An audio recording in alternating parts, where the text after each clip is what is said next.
Maayong hapon kanimo DJ Sam ug sa imuhang libo-libo ka mga followers. Kay baw ko, ubay-ubay jud ang makapaminaw ning akong storya karon. Taga Negros Occidental ra ko DJ Sam ug usa na ko ka 18 anyos karon. Na ako'y live-in partner, 23 anyos ug 5 jud ka tuig ang among gap. Nanami anak nga 2 years old DJ Sam ug nag-ipon mi dihang nag-edad pa lang ko og 14 anyos. Tungod lagi aning gugmang gaaso-aso DJ Sam. Tawagan na lang ko sa pangalang Patricia. Ang ako ang live-in partner, tawagan na lang po siya sa pangalang Jeric. Ang akong istorya DJ Sam, sugda nato dihang nag-uban nami. Mag 4 years nami karong tuiga DJ Sam. Sa una, caring kaayo siya. Palangga kay ko niya, ug makaingon jud ko nga swerte kaayo ko. Ug nagdahom ko nga siya na gyud ang ako ang kuyog hangtod sa hangtod. Apan dihang pagkabuntis na ako DJ Sam sa edad nga 15. Mao lagi na. Once magdugay naman gud daw mo, mugawas na gidaw ang tinuod nga mga batasan. Napansin ako DJ Sam nga nagbag-o na pod ang akong live-in partner. Nagsugod na siyag pamarkada ug nagsugod na pod siyag bisyo-bisyo DJ Sam. DJ Sam sa tinuod lang na trauma gid ko niya. Kay naagian na pod nako ang tumang pasakit nga iyang gihatag nako. Yan akong ginakulata DJ Sam, although dili gid ingon ana nga kulata gid kaayo, apan sakit kay siya mang istorya nako. Sa among panag-uban DJ Sam, kapila na pod nako siya gipasaylo. Kani laging buhato nato ang tanan aron nga dili lang gyud maguba ang ato ang pamilya. Naa na gud mi anak DJ Sam. Dili ko gusto nga maguba ang among panag-uban para sa amo ang anak ni Jerry. 2024, nag-decide ko nga magpabulan na lang sa Manila DJ Sam. Okay na ang tanan DJ Sam ug tuod man nagbag-o siya. Pasalig niya buhaton daw niya ang tanan para sa among pamilya. Wa man noon siya magkuwang sa kuha DJ Sam kay gihatag man niya iyahang sweldo nako. Purot gina. Naagid sa ako atanan DJ Sam. Apan lagi, dunay kapalit.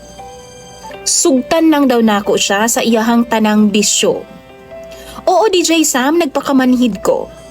Gidawat nako ang tanang kasakit, diyang nag-uban pa mi. Kay lagi, naigugma kaayo ko niya. Hangtod, sa murag nawadaan naman ko gana niya. Siguro DJ Sam, nakabantay na siya nga murag, di naman ko mga saba pa niya. Bisan pag magkuyog-kuyog siya sa mga barkada, nga mga bad influence pud kaayo. DJ Sam, murag nagbag-o siya. Katulang ng 2024, naging okay na ang among panginabuhi. Wa na ko naugtas niya DJ Sam. Naka-decide sab ko nga moadto kog Manila kay magpabulan lagi ko og timing pod kay nangita ang iyang maguwang.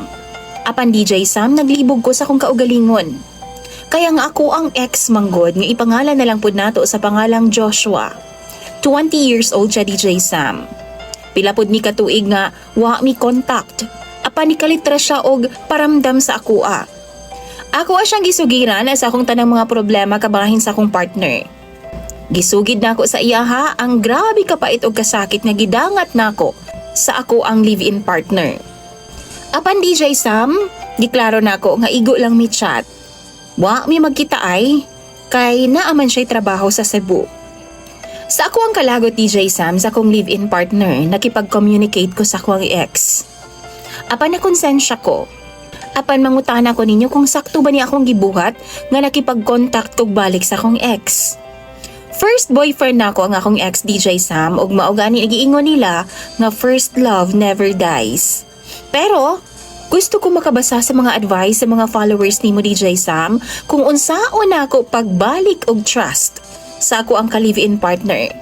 Ug unsaon pa nako paghunong og contact sa ako ang ex nga nagparamdam sa ako karon. Andam siyang muhuwat daw sa ako DJ Sam.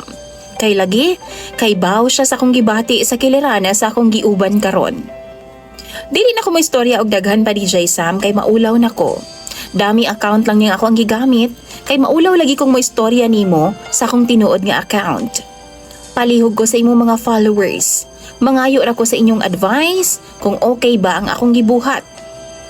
Ug unsa bay angay pod na akong buhaton para sa inyo ha. Salamat kaayo DJ Sam ug sa imuhang mga followers. Unta, mabasahan nimo. Imong follower, Patricia.